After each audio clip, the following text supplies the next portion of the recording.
Now, this takes me to Josh Freeman. The best thing Tampa did was to release Josh Freeman.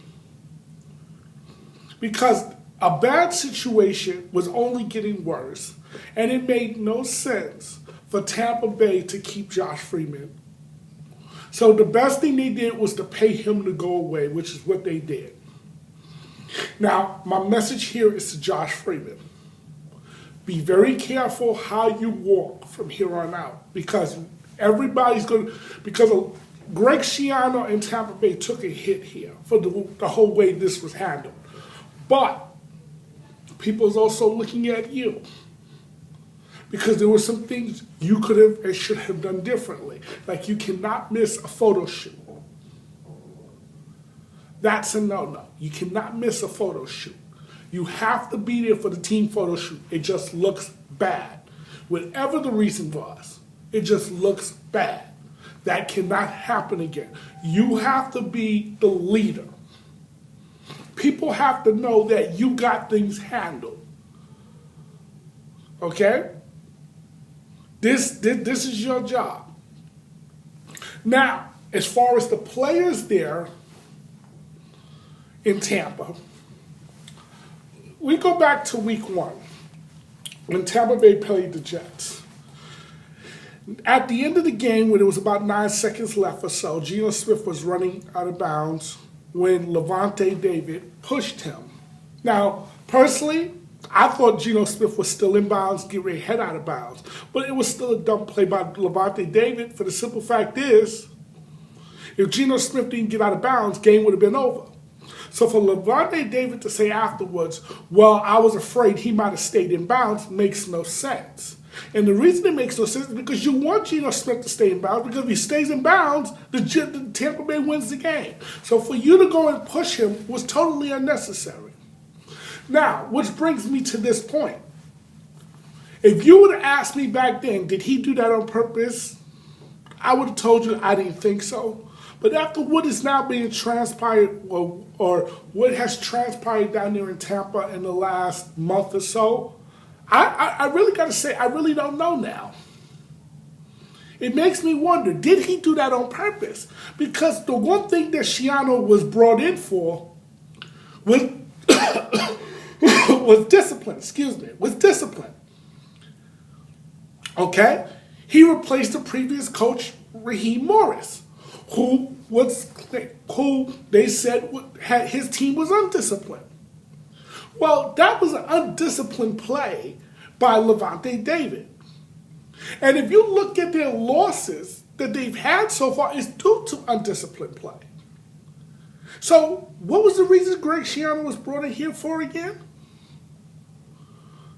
To me, he's dead man walking. He's dead man walking. I mean, I look at teams, outside of Jacksonville, they got to be they have to be the worst team in the league. Outside of Jacksonville is clearly the worst team in the league. Let's just put that out right here, right now. They are clearly the worst team in the league. Jacksonville. But Tampa Bay is not too far behind. And it's not because of lack of effort, as it is, they just don't play smart. And to me, that's an indictment on the head coach when the team doesn't play smart. That's an indictment on the head coach. And I'm looking at the NFL this year, and you got some teams that are clearly standing out, and you got some teams that are really bad.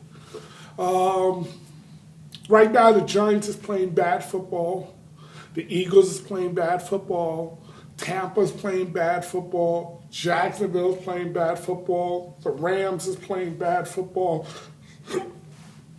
So on and so forth. Pittsburgh Steelers, so on and so forth. And then you got some teams who right now, they're just running on all cylinders. Denver, New Orleans, to some degree, Seattle, to some degree San Francisco, to some degree New England. There are teams, we have what is called the haves and the have-nots. And it's safe to say that I think, in my last episode, I said that I was not prepared to state who was going to meet up in the postseason. But I think after watching 4 weeks now, I pretty much have a handle on this, and I got to give it to my friend. My friend may have called this one correct when he picked Seattle and New Orleans to meet up in the NFC Championship game. And right now, I got to say that looks like a good bet to happen because, you look at Seattle and New Orleans, they are clearly right now the two best teams in the NFC. It's not even close. It's not even close, folks. They're the two best teams in the NFC. In the AFC right now, Denver looks like they're on a collision course to go to the AFC Championship game.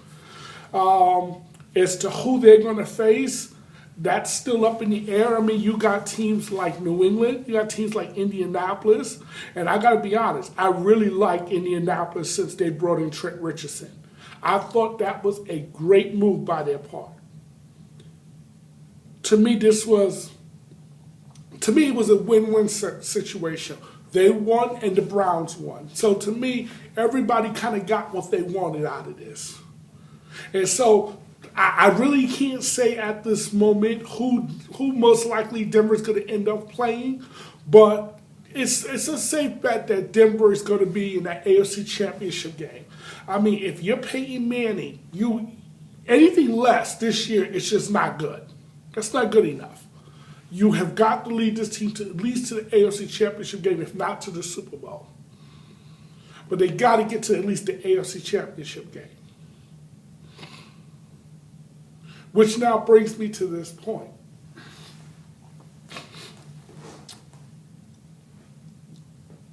I look at the league, and it's going through what they call a metamorphosis, or a changing of the guard, so to speak, where you got these quarterbacks. The way the rules are set up today, it's a quarterback-driven league. And today, a high premium is placed on the quarterback who can both run as well as throw. Now, some people in the media included, likes to call them running quarterbacks. Well, I'm going to educate you here, you folks here, on something. There is a big difference between a running quarterback and a quarterback who can run. Now you say, well, what's the difference, Jermaine? Well, here's the difference. John Elway, a quarterback who can run. Steve Young, a quarterback who can run. Andrew Luck, a quarterback who can run. RG3, a quarterback who can run. Running quarterbacks, Tim Tebow tops the list. You want to know what's the difference between Tim Tebow and Andrew Luck? Tim Tebow can't throw the football. Running quarterbacks are not known for throwing the football. That's their biggest weakness. Okay? Running quarterbacks don't win long-term in the NFL. Quarterbacks who can run win long-term in the NFL. Because the history of the league, if your quarterback couldn't run, he can't play. He couldn't play. Because back when the game was different, when defenses mattered, you could kind of clutch and grab, you could kind of hold, you could kind of slow up a receiver as he ran his route down the field, up until the ball got in the air. Now you can't touch a guy after 5 yards. Big difference.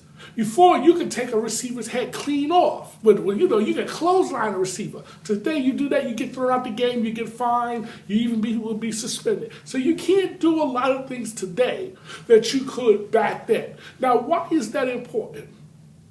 Because back then, you didn't see, back in the 30s, 40s, 50s, 60s, 70s, 80s, you didn't see too many 300-yard passers.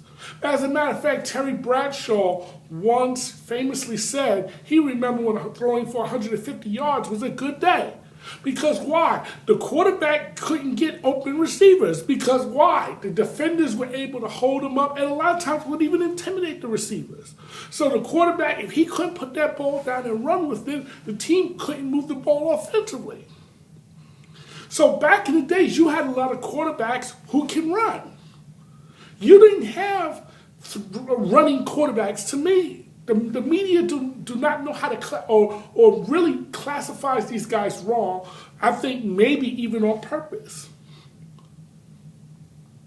Because a lot of your quarterbacks who can run is now African American. And that's the last position that is still majority white left in the NFL. Every other position now is majority black, except for the quarterback position and the offensive line. The offensive line is still somewhat majority white, but not for too long. So now they want to label these guys running quarterbacks. Like Johnny Manziel, a running quarterback. No, Johnny Manziel is not a running quarterback. Johnny Manziel is a quarterback who can run. There is a big distinction, folks. Jordan Jefferson, who played for LSU, was a running quarterback. When Donovan McNabb first came into the league, into the NFL, he was a running quarterback because he really couldn't pass the football. He wasn't known for that. That wasn't his strength. It became his strength as his career progressed. And so you saw him run less and less each year. But the point is, for a quarterback who can run, who has made his living using his legs, he ultimately has to transition to his arm as well if he wants to be successful long-term in the NFL. I mean, when Vic first came in the league, and I'm a huge Vic fan, he was really a running quarterback. Now, he had a rocket arm, but accuracy and studying of the game was not one of his strongest suits because by his own admission, he didn't study the game. So he relied a lot on his athletic abilities, which is his legs. Now, it took him to the NFC Championship game one year, but imagine if he would have been a student of the game, like Peyton Manning, Tom Brady, Drew Brees. And imagine if his passing had ever caught up to his legs. He would be unstoppable in the NFL. Because first of all, he was faster than everybody else, so he could outrun everybody else. But then imagine if his accuracy of boom, boom, and boom, and hitting guys through their progression. Imagine if his game was on like that. He could have easily been the best quarterback of his generation. But he chose to go other avenues rather than go that route. Now you got guys like RG3, Kaepernick, Russell Wilson. These guys now have gotten the headlines, and Vic has kind of gotten pushed to the back burner, and rightfully so. Because these young guys are coming in not only with the ability to run, because they're not fast like Vic was, but they're more accurate than Vic ever was. And that was the big difference. And that's why you saw Washington last year have the success that they have. You run that pistol offense. That pistol offense only works if the quarterback, A, can run the ball, but B, more important, he's accurate with his passing. If his passes are not accurate, that pistol offense don't work as well. If the quarterback can't run the ball, the pistol offense doesn't work as well. You look at Kaepernick was just in the Super Bowl. He was within minutes of winning the Super Bowl. And Russell Wilson, bro, this guy is a baller. He's a player. What he did last week against Houston, he was one of the biggest reasons they were even in a position to win that game. Which now brings me back to Houston, now that I think about it. Now, this is one of the times when I got to admit that I was wrong. I was a big fan of Matt Schaub. I remember him out of Virginia, the University of Virginia, and he was the backup to Mike Vick in Atlanta. And I always thought he would have a pretty good career in the NFL. I thought this guy could play. And he can play. He's not bad. He's not a scrub. He's not a bum. But he's not elite either. Yet when you look at his numbers, he puts up great numbers. But when you go beyond the numbers, you say that there's something missing with this guy. We saw it last week. Houston was in position to win that game. Now, you can blame, I'm going to put part of the blame on the play caller, because to me, I thought that was the wrong play call for that, at that situation. That was number one. But even if there was the wrong play call, the quarterback has to kind of know better. That if there's a guy in your face, don't just, on a bootleg, don't throw that ball out to the flat. And worst of all, you lobbed it. Which means it takes longer for it to get to the receiver. You was begging for that ball to get picked off, which it did, which went for a pick six. It went back to the house, as they say. Richard Sherman intercepted it and ran it back for a touchdown. Game over. Matt Schaub, I like him, but he's not big time. So I got to admit to my dad, and he was right. Matt Schaub is not a big-time quarterback. You can win regular season games with him, but you're not going to win the postseason with him. And now I got to admit, even on another guy, I was hesitant to lump him in with Matt Schaub, but he's another guy whose team is very talented on both sides of the football.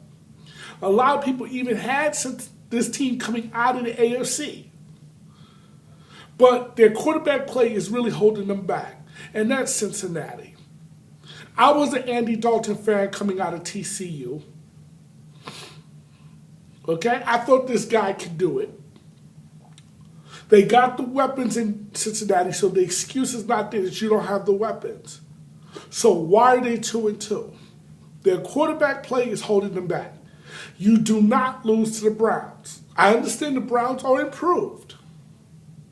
This is not the same Brown team from years ago. But still, if you want to be a championship caliber team, you got to learn how to win games on the road. Games that you should and need to win. That was a game you should have won. Yet you did not perform up to the level that is required. And that has been, and it is definitely showing to be Cincinnati's Achilles heel, is the quarterback play. So you got the quarterback play that's in Houston and the quarterback play that's in Cincinnati that's holding those two teams back. Now, here's how I would fix that if I'm Houston. With Cincinnati, I'm going to give Dalton more time because he's only in his, third year. So I'm going to give him a little bit more time. But here's what I would do in Houston. I would keep Matt Schaub this year as my starter because he's the best option you have for this year. But what I would do is in this offseason, there's one of two ways I would go. I would go with either Mike Vick from Philadelphia, and that's assuming that they release him. I would go with Mike Vick from Philadelphia, and here's a more likely scenario. In the draft, you'll be drafting near the bottom of the draft. I would go and draft Johnny Manziel. Now, why draft Johnny Manziel makes sense. You're in Houston, Texas. He's from the state of Texas, so that he would be the home favorite. The home crowd loves him. Okay? He provides some plays that, quite frankly, Matt Schaub cannot provide for you. Now there are some flaws that Johnny Manziel has, but I do believe that Manziel can succeed at the NFL level. And to me, he could help push the Texans over the top because the Texans got the offense, they got the defense. They just need the quarterback to play up to the level that he should be playing. I mean, what you're seeing, you want to know the difference? Let's take a look at the Broncos. The Broncos is just 2 years removed from Tim Tebow as their quarterback. With Tim Tebow as their quarterback, they were at best an 8-8 ball club with really no realistic shot in the postseason. Last year, they go from 8-8 to the playoffs, winning 11-12 games. They're in the postseason.